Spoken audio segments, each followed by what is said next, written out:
English poetry. Once upon a time, we imagined all English poetry came out of UK and Great Britain. Not anymore, my dear friends. We have traversed all across the world looking at poetry from different regions. But today, I take you back to the original home of English poetry, England. And we are in the 21st century. We are in the 21st century, but the poem is from the 20th century. What was 20th century English poetry like? Remember, the Victorian age was over. But then, with all the realistic poetry of the early years, there was the World War to reckon with. And so there was pessimism. And there was that entire school of poetry that we refer to as war poets. We have poets like T.S. Eliot and W.H. Auden, and our poet of today, Stephen Spender. Stephen Spender, 1909 to 1995.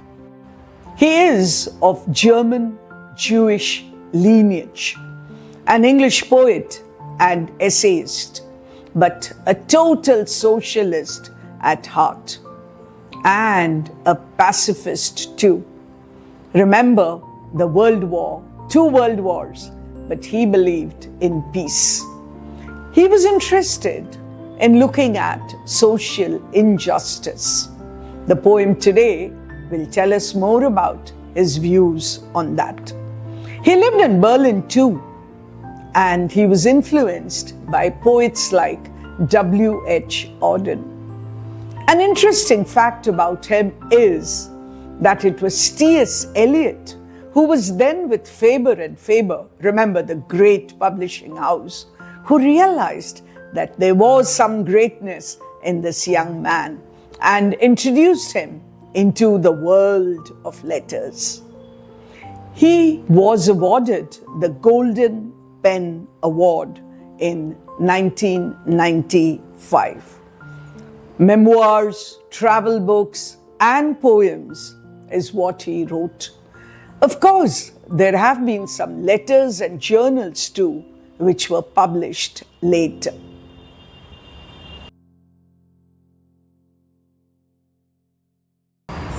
A school in a slum.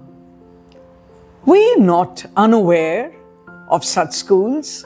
How often we talk about government schools, municipal schools, and compare them with the rich private schools in our country. Well, this is England, and this is Stephen Spender writing about one such school, an elementary school classroom in a slum. Far from gusty waves, these children's faces, like rootless weeds, their hair toned round their pallor. The tall girl with a weighed down head, the paper-seeming boy with rat's eyes, the stunted, unlucky heir of twisted bones reciting a father's gnarled disease, his lesson from his desk. At back of the dim class, one unnoted, sweet and young. His eyes live in a dream of squirrel's game in tree room other than this. This is just the first stanza of the poem. Is there anything beautiful in that verse? Certainly not, because the poet is describing here to us those children who come from sad homes, sad because they are weighed down by poverty. They're away from the beautiful sea. Remember, this is a poem from England. And don't forget that England is an island. So no spot probably is very far away from the sea. And then he talks about the classroom. Having described the students, he now talks about the classroom. And what does he say of them? On sour cream walls, donations. Shakespeare's head, cloudless at dawn, civilized dome riding all cities, belled a flowery Tyrolese valley, open-handed map awarding the world its world. And yet, for these children, these windows, not this map, their world, where all their futures painted with a fog, a narrow street sealed in with a lead sky, far from rivers, capes, and stars of words. It's ironic. It's a paradox. On the wall you have Shakespeare. And what Shakespeare wrote about has no meaning to these children, because all that matters to these children is what is seen when they look out of the window. And he's thinking of Tyrol. Remember, the city on the Alps. All the beauty of the mountains have no meaning because they are never likely to see it. And when he talks of domes and cities, maybe, just maybe, I wonder if he's making a reference to the colonization of the British. He did not like it. He did not believe in it. I told you, he believed in pacifism. Let me go on. Surely Shakespeare is wicked, the map a bad example, with ships and suns and love tempting them to steal, for lives that slyly turn in their cramped holes from fog to endless night. On their slag heap these children wear skins peeped through by bones and spectacles of steel with mended glass, like bottle bits on stones. All of their time and space are foggy slum. So blot their maps with slums as big as doom. He's angry. What are you showing to them? You're showing them world maps? These little kids who have never gone beyond their slums? To these little kids, you're showing them Shakespeare? You're showing them all the great histories of the world. What are you doing? What kind of life these children lead? Are you even aware of that? In fact, he's having a dig at the entire school system of England of his times. Is there any hope? All of us want to hope.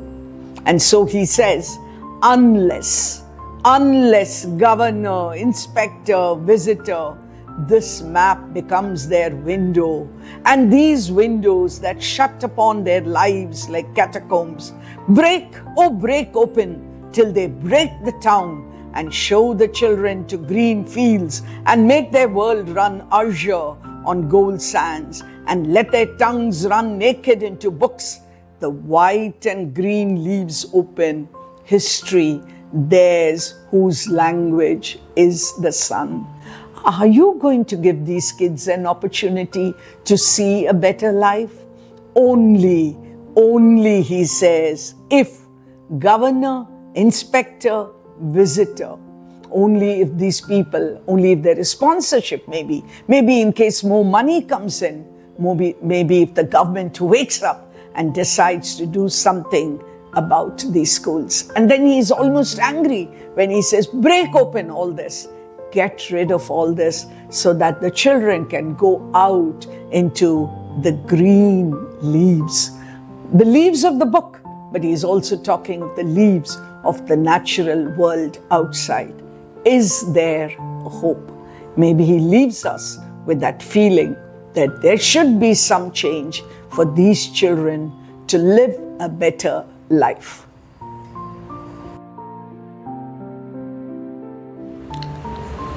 Did you listen carefully to the first verse as I read it out? Filled with similes and metaphors. And I think I'm not going to look at them for you. I'm sure you'll find them, as you will do alliteration too. But I want to draw your attention to the irony of what you see and what their lives are truly like. And another figure of speech, which probably is not so common, is symbolism, where something stands for something else. So when he talks about the windows, remember, many a writer has talked about keeping the windows of your mind open. Well, that could be called a simile or a metaphor, but here it is very, very clearly symbolism, because you must allow the outside world to come in. I think now we have heard enough poems from me to be able to look for some of the simpler figures of speech.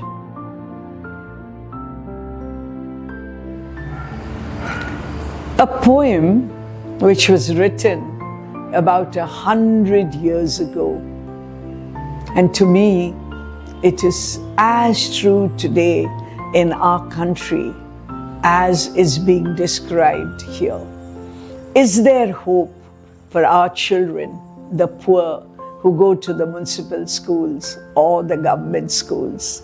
Yes, hopefully they will be when governments wake up, when sponsors wake up, when inspectors wake up. That was the hope that this socialist poet had. And probably that is what keeps the human race going. Hope springs eternal in the human heart.